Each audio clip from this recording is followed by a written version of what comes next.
ചോദിക്കുന്നുണ്ട്, നിങ്ങൾക്കൊക്കെ ഒരു പേടിയില്ലേ പഠിച്ചവനെ മക്കള് നോക്കുവന്ന്? എന്റെ മക്കൾ ഇന്ന വാർദ്ധക്യത്തിലെത്തിയാൽ വയസ്സാം കാലത്ത് നോക്കുവന്ന്? അള്ളാഹുവിന്റെ പ്രവാചകന്റെ ആ മകള് ഒരിക്കലും വീട്ടിലിങ്ങനെ ഇരിക്കുക, മകൻ ഹസനും ഹുസൈനും പട്ടിണിയാ. അലിക്കാകെ കിട്ടിയത് ഒരു ഉണക്ക റൊട്ടിയാ. ആ റൊട്ടിയുമായി വീട്ടിലേക്ക് കയറി വന്ന അലി റളിയല്ലാഹു അൻഹു ആ റൊട്ടി 4 ആയി പകുക്കും. ഒന്ന് ഹസന് കൊടുക്കും, ഒന്ന് ഹുസൈന് കൊടുക്കും, ഒന്ന് ഫാത്തിമാന്റെ കൈമ കൊടുക്കും, ഒരു കഷണം അലിയും കഴിക്കാൻ തുടങ്ങും.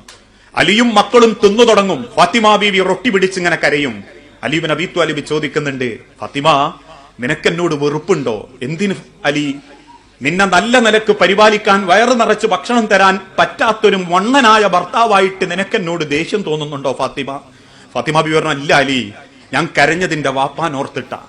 എന്റെ വാപ്പയെ ഓർത്തു ഞാൻ ഈ റൊട്ടി കിട്ടിയപ്പം. ആ റൊട്ടിയുമായി ഫാത്തിമ ബീവി പിന്നെ പോകുന്നത് വാപ്പ റസൂലിന്റെ അരികിലേക്കാ. അള്ളാന്റെ പ്രവാചകന്റെ നേരെ റൊട്ടി നീട്ടിയിട്ട് ഫാത്തിമ ബീവി പറഞ്ഞു, ഉപ്പ എനിക്ക് ഈ റൊട്ടി കിട്ടിയപ്പോ നിങ്ങളെയാ ഓർമ്മ വന്ന്. പ്രവാചകൻ ആ റൊട്ടി വാങ്ങിയിട്ട് ഫാത്തിമ ബീവിയോട് പറയും, മോളെ കിത്അത്തു കബദ്, കരളിന്റെ കഷണമേ, നിന്റെ വാപ്പയുടെ ആമാശയം 3 ദിവസങ്ങൾക്ക് ശേഷം കാണുന്ന ആദ്യത്തെ ഭക്ഷണമാണിത്. 3 ദിവസങ്ങൾക്ക് ശേഷം നിന്റെ ഉപ്പാന്റെ ആമാശയം കാണുന്ന ആദ്യത്തെ ഭക്ഷണം. എന്നിട്ട് കഷണത്തിൽ നിന്ന് അത് 3 ആയി ചീന്തി ഒന്ന് ഫാത്തിമാന്റെ വായിൽ വെക്കും, ഒന്ന് ആയിഷാന്റെ വായിൽ വെക്കും, ഒന്ന് റസൂലും തിന്നും. വാപ്പാനറിയുന്ന മക്കളാവണം, ഉമ്മാനെ സ്നേഹിക്കുന്ന മക്കളാവണം. അതിനെന്തു വേണം? ഭൗതിക ഡിഗ്രി പോരാ, അത് വേണ്ടാന്നല്ല. അതോടൊപ്പം അല്ല ആരാണെന്നറിയണം, മനുഷ്യത്വം എന്താണെന്നറിയണം, കുടുംബത്തിൽ അള്ളാഹുവിന്റെ സ്ഥാനം എന്താണെന്നറിയണം.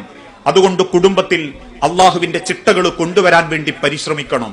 അതിനേറ്റവും യോഗ്യരായ ഒരു മാതാപിതാക്കളാവുക എന്നതിനേക്കാളും വലിയൊരു പുണ്യം നമ്മളെ മക്കളോട് നമുക്ക് വേറെ ചെയ്യാനില്ല.